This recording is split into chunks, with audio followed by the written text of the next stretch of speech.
What is going on, people of YouTube? My name's Kurtyoy. Welcome back to a brand new video. Apologies for it being on Thursday. I planned for it being on Wednesday, but I've had so many troubles with this computer. I'm going to have to, at the end of this season, spend a good long time trying to fix things because so many things are going wrong that I've sort of delayed, and now I can't use my usual webcam recording software, so I'm back on old OBS, which is the only thing that works. I had to downgrade OBS back to a really old state for me to record video. The lengths I go to, but yeah, double game week time. Should be sounding more excited, but it's been a long week, a long couple of weeks, a long year for Kurt. So here's my tips, my tricks, and all the players I think you should bring in for this double game week, starting as always with the goalkeepers. As you know, there are a bumper load of teams having double game weeks. I believe, in fact, 12 teams have 2 games this game week. It's a massive week. Double up on the bench boost, getting that ready and played. There's a Friday's kickoff.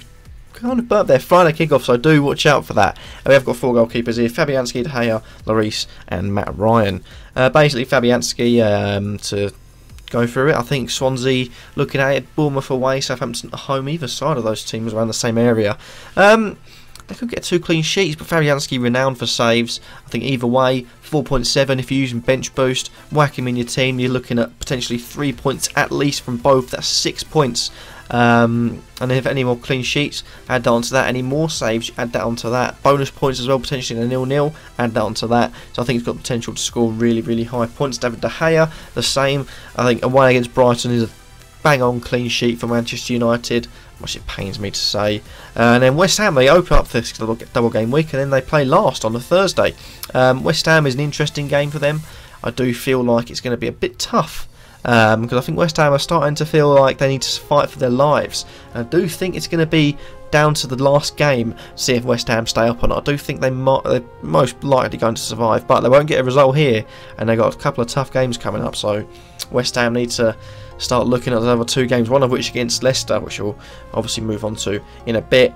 But David De Gea could get 2 clean sheets here, and saves on top of that. Really good game week coming for him. Lloris, Tottenham, West Brom away, they've had a bit of resurgence, but you can expect a clean sheet from that, or you'd hope for a clean sheet from that. Fingers crossed. I've got Lloris in my team, so I'm hoping for that.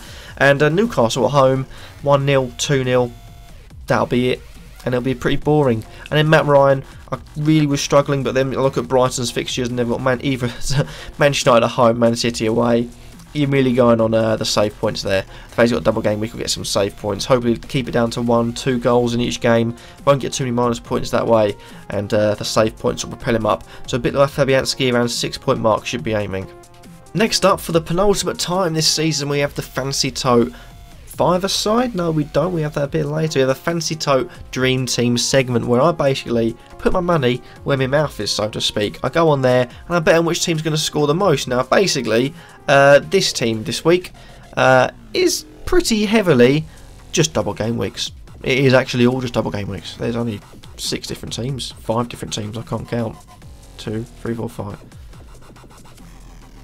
6 different teams I can count. I shouldn't have done it myself, but it's a very heavily backed team, very big, big clubs as well. You're looking at tripling up on the Tottenham. You've got 2 Man United, 2 Man City, 2 Arsenal, 1 Chelsea, 1 Swansea. But let's go through them, shall we? We've got Lloris in goal, back 4. Interestingly, I've gone with that for Monreal, Smalling, Azpilicueta and Norton, simply because those back 4 could be looking at 1 if not 2 clean sheets. I think Norton will get at least 1 clean sheet, maybe some attacking returns. He has to differentiate the team up. Lloris will be looking for 2 clean sheets. Aspi, admittedly, they've got Liverpool, so that's going to be a tougher game than the other one they've got, but maybe 2 clean sheets there if they play their cards right. Smalling and Monreal as well, 2 clean sheets if they play their cards right. So that for me is where the money should be made in this game week, albeit a bit dubiously. You're looking a bit nervous at some of those fixtures, but I do feel like there's clean sheets there to be had. Eriksen, Pogba and Sterling in the midfield, both playing for teams that have 2 game weeks and also can attack a lot, and maybe even you're looking at getting those crucial points. Maybe 2 clean sheets, that makes you up to 6 points immediately if they play over 60 minutes without any yellow cards. Then you've got attacking returns as well. Eriksen and Sterling will definitely be in there. Pogba, you'd hope so as well. So those 3 I think are going to be high scoring this week. And lastly, attackers, Aubameyang, Jesus and Kane, simply because, boom, they're going to score goals. Simple really. Let's move on. Next up we have the defenders, and we've got Davis, Smalling, Norton, Azpilicueta, Laporte and Monreal. Davis, I feel like, could play both, but with Tottenham, you never know. The easiest pick is Vertonghen, but I've gone with Davis because he will get more attacking returns, because he's scored, unlike Vertonghen, which I don't think he's ever scored for Spurs. 5.8 million, good attacking fullback who plays both games. Should be looking at getting some good, decent returns back from him. Smalling as well, been scoring loads recently. Hopefully that can continue the 2 games they have. Norton with attacking returns and potential for the 2 clean sheets as well. Makes him a really high scorer compared to the price you have to pay for him. Please do excuse me, got a bit of the hiccups. Azpilicueta, 6.9, very expensive for a centre-back, but he attacks so much, and he gets those bonus points so much, those attacking returns so much. I think every one of his assists been from Morata, so hopefully Morata starts. He'll hopefully start one, and either way, those attacking returns, maybe even a goal, chiming in for Azpilicueta too, could see him with a really high score this week. Laporte is there because I feel like he would start both games, give him a bit of experience for next season when they make a push for defending the crown that they've rightfully earned this season. At £5.1 million, I think Laporte will be a sure starter. As I mentioned, these experience games are crucial for the players that need to be bedded in a bit. I'm not saying he's bad, but needs a bit more bedding in to be a properly established Premier League defender next season. And Monreal seems to get loads of goals this season. Not sure why. I kept on saying it stopped and it continued. A bit like Capoue, a bit like Decore. So I'm just going to say, why not bring him in? He's going to score 5 goals this game week. Next up, we've got the 5-a side, and I'm going with Chelsea versus Liverpool today because I do feel like this has got a tasty little twist on it. I've gone with Karius in goal. I've gone with Azpilicueta as my defender. 2 midfielders. I usually go at 1-2-1. I don't usually deviate from that. I've gone with Salah and Hazard, and up front, Giroud.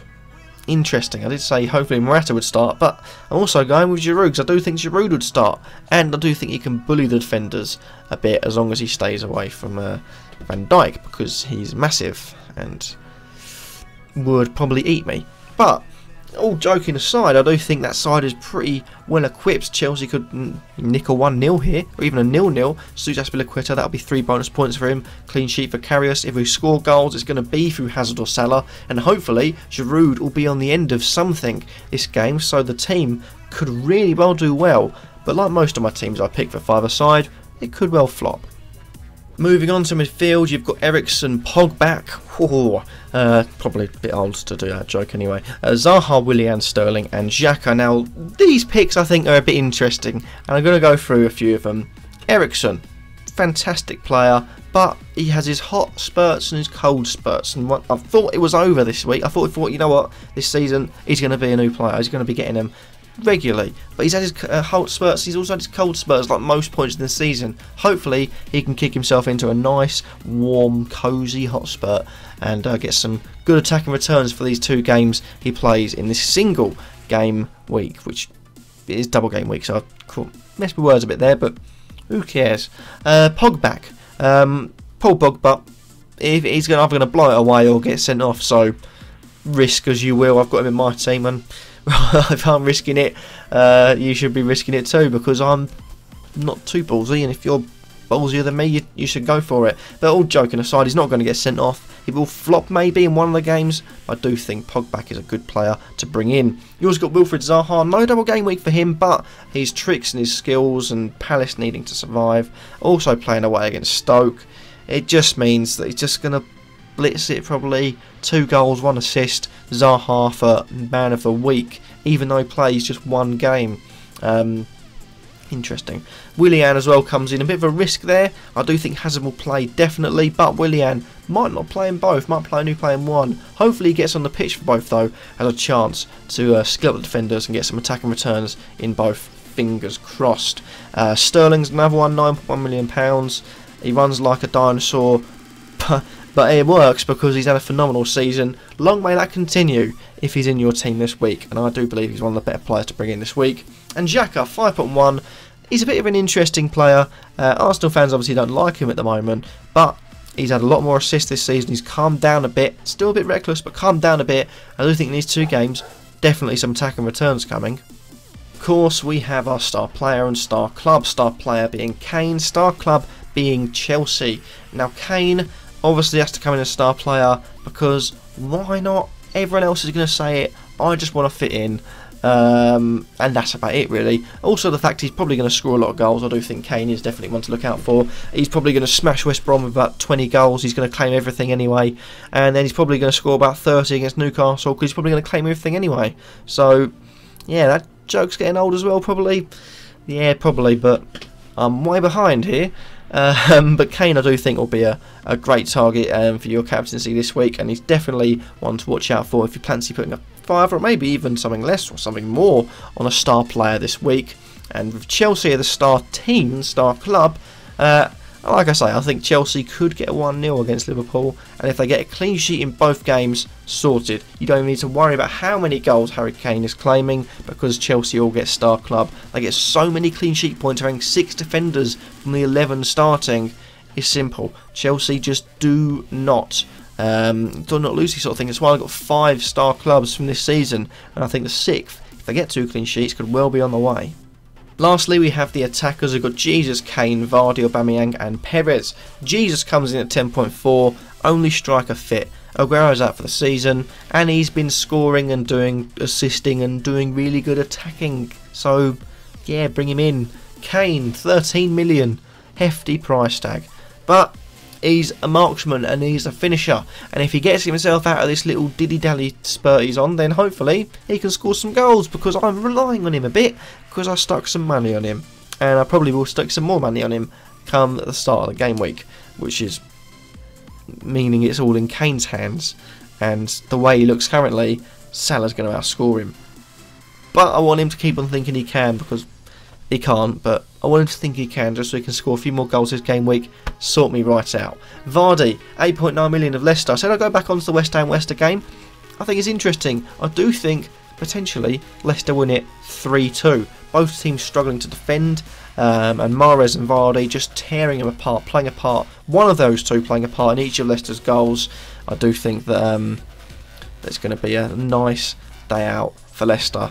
I do think it's going to put misery on West Ham when they just start sneaking closer to the edge of the drop zone and think, we can't go down surely. But obviously, they might actually go down. Need other teams to win though, and that's the only problem. I don't think they do, so I think West Ham will get a bit lucky. They won't get any more points this season, but they won't go down, so positives and negatives. And you've also got Aubameyang, 10.7. Good season so far. Hopefully he can score a couple of goals in both the games and make everyone happy. And Perez, 5.4. You need a cheaper option. Newcastle, granted, one of the games is away against Spurs. Don't see him getting too much there. The other one is away against Watford, which, let's be honest, have not defended too well at some points in this season. And I do think Perez can capitalise on that. So get the playing points from Spurs, maybe even a cheeky goal or assist if Newcastle score, and a couple of goals against Watford. And for the price tag you're paying, he's getting a decent run out and score. And that happens to be that. Hopefully you'll enjoy. Remember to like, comment, subscribe. Let me know in the comments down below, what do you guys think of all my picks, and have I missed anyone out? As always, hopefully I'll see you next week, and for a new season somewhere soon. I've been a shock in this season. It will improve. A lot of things I can't talk about right now, I will talk about in the future. Next season, yeah, obviously better than me. You will, because I've been atrocious this season. But thank you all for your support. I'll see you all next week for the finale of nothing special. I'll do the same thing like I do every week and just be boring in front of a camera. But yeah, I suppose I should say goodbye now, so adios.